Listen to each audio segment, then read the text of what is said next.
Salut à tous. Beaucoup de soleil aujourd'hui, donc beaucoup de luminosité, c'est pas grave, on se voit. Beaucoup de brouillard. Brouillard. Aujourd'hui, c'est la débauche, donc petite revue rapide sur un petit matériel.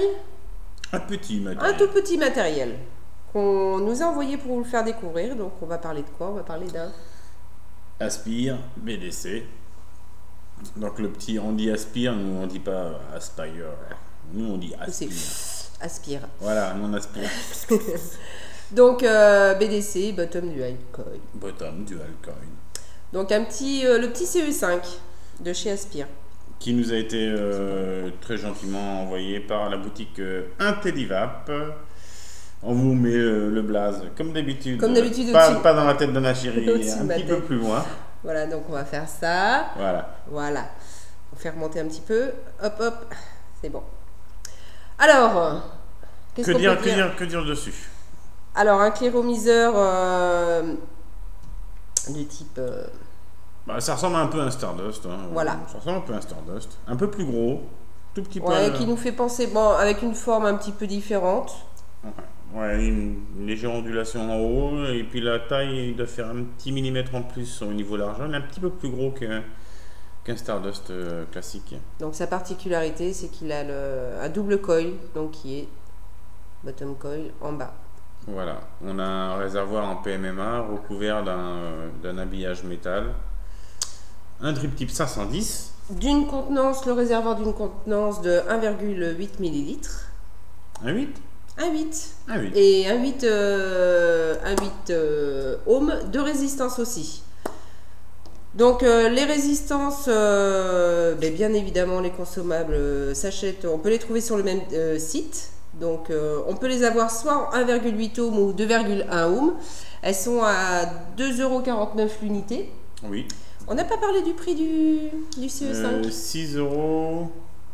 40... alors attendez, hop. 6,49 je crois. 6,75. 6,75. Voilà. Et la résistance est 2,49.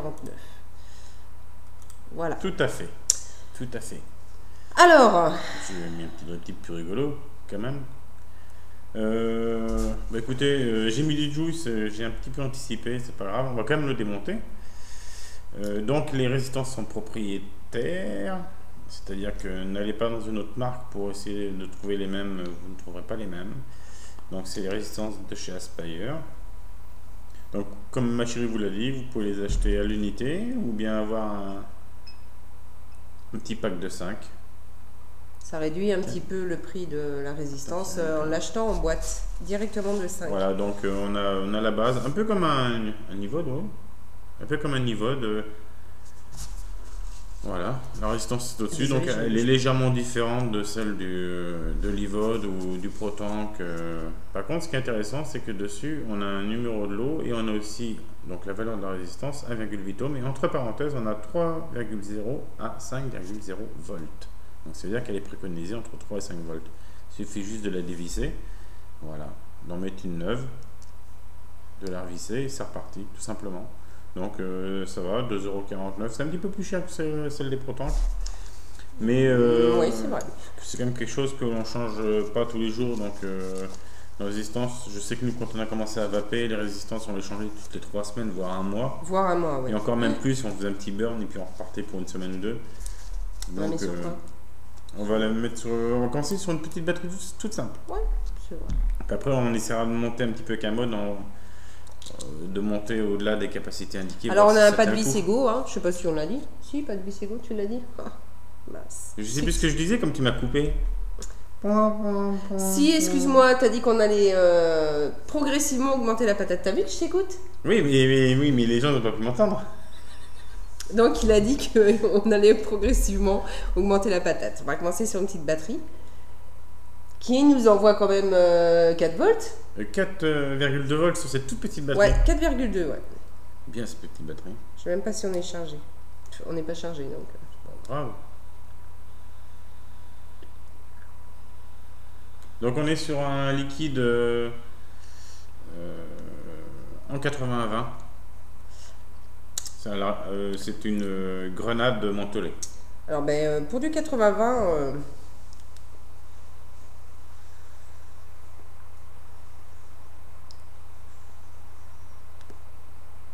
Toi, tu rigoles.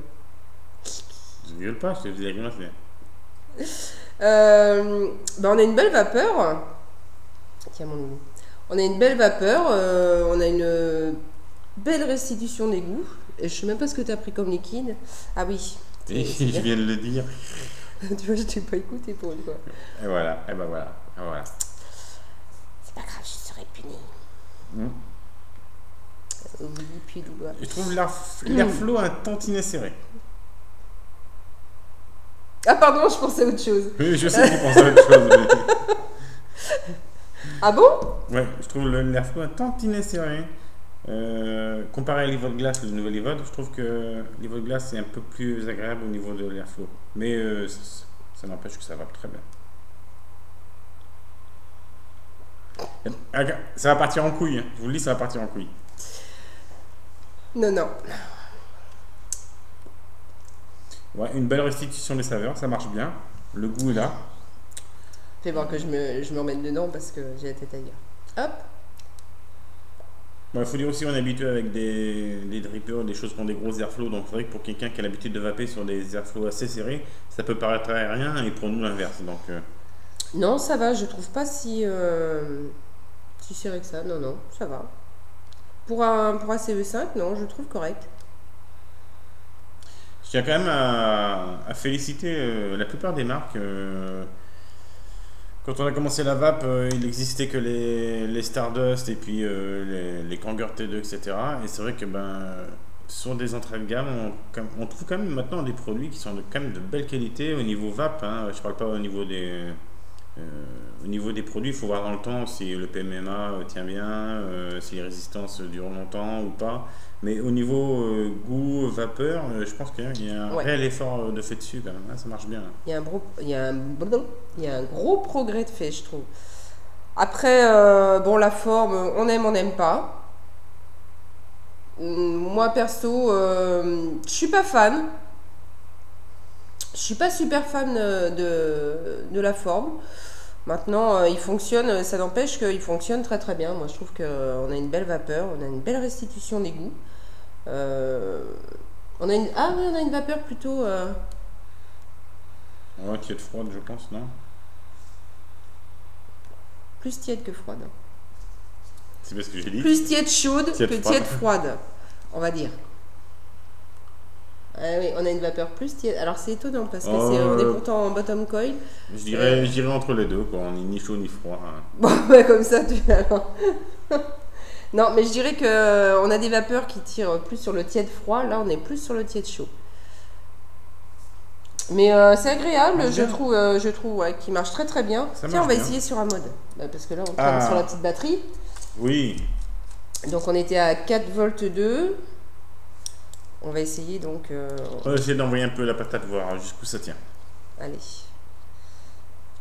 À savoir que si vous êtes sur une twist ou bien une spinner ou une winder ou un équivalent, vous pourrez monter jusqu'à 4.8. Donc déjà, c'est sûr, on montera au moins jusqu'à 4.8. À 6 6 volts d'un coup, là?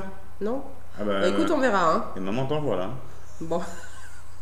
6 volts d'entrée.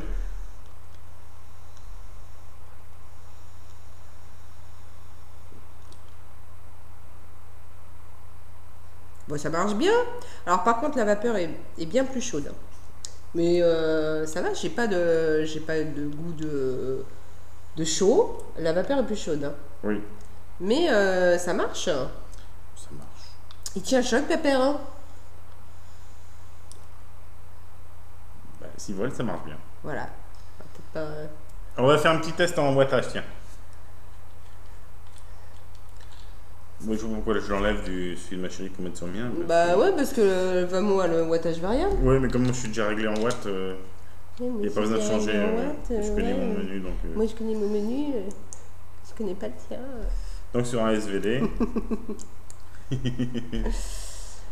Bon, allez. Donc, il me dit bien 1,8 ohms. Alors,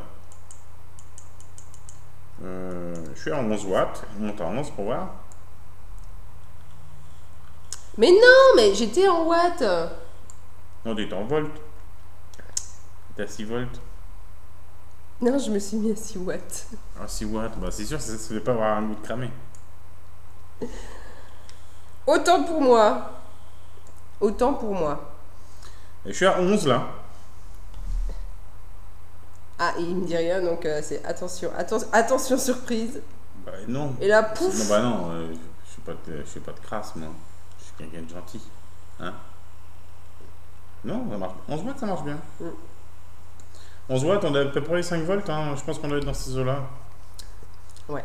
Parce qu'en général, sur les résistances entre 1,5 et 2, on est à peu près, sur 10 watts, on est à peu près à un tout petit peu au-dessus de 4 volts 8.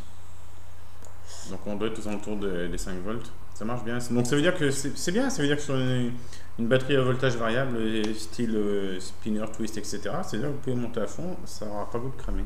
Non, non, ça marche bien. On va monter un petit peu. On va mettre à 13 watts. Ouh.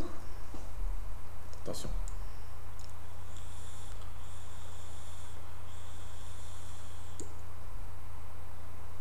Et ça marche bien.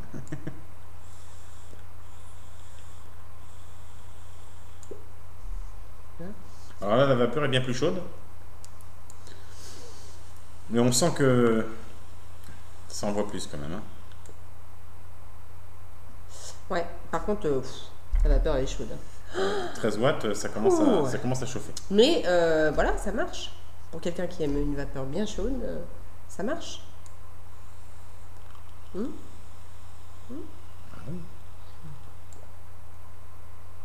Moi, la vapeur, personnellement, à 13 watts, c'est trop chaud pour moi. Mais ça marche bien. Oui, mais on teste quand même pour voir le dry heat. Voilà. Donc, on va monter à 15 watts. Philippe, désolé, ils sont fait péter. Ah bah c'est un test, hein. Donc, on va lui faire mal un petit peu. Et ça marche parfaitement. Là, la vapeur, elle doit être chaude. Hein. Elle est chaude. La vapeur est bien plus chaude. Alors, on n'a pas de dry heat. Par contre, au niveau de l'arôme, on sent bien que l'arôme commence à plus être aussi bon qu'il était à 10 ou 11 watts. Non, non, c'est trop. Mais, donc en l'occurrence, c'est plutôt le liquide qui fait défaut que l'atomiseur. Et on est quand même monté à 15 watts. 15 watts, ça commence à être sévère pour un petit entrée de gamme d'atomiseur de consommation courante.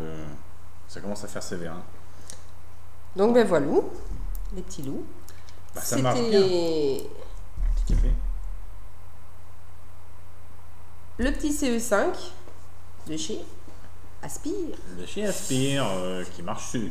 Qui marche très bien, qui fonctionne très très bien. Moi j'aurais bien voulu démarrer là-dessus quand j'ai démarré la vape. Donc ça marche très très bien. Ouais. Pas de dry heat, pas de glou-glou non plus. Pour un prix relativement raisonnable, je trouve. Et puis voilà. Voilà. Merci à Philippe de la boutique intellivap.com de nous l'avoir envoyé. On a pu faire un petit test bien sympatoche. Comme ça. Et n'oubliez pas. Et comme ça, ben oui, non, mais je croyais que tu allais venir. Et n'oubliez pas, adhérez à l'EDUST. Surtout, signez le manifeste de Lévi. C'est important, on en a besoin, on manque de signatures. Alors. Prenez vos petites cartes d'identité, voilà. Allez sur www.evi.eu. Parlez-en autour de vous, parce que malheureusement tout le monde ne regarde pas forcément le net, donc parlez-en autour de vous. Il faut vraiment vous mobiliser parce que... Demandez à votre famille. Il y a urgence quoi, il y a urgence. Il faut qu'on se bouge maintenant parce qu'après ce sera trop tard et puis on se dira bah zut si on avait su. Donc il y a urgence, il faut vraiment les signer. Donc on compte sur vous, on compte sur tout le monde. Et puis il faut que ça bouge, parce que ça bouge pas. Donc faut que ça bouge. À bientôt. Ciao ciao. Bonne vape.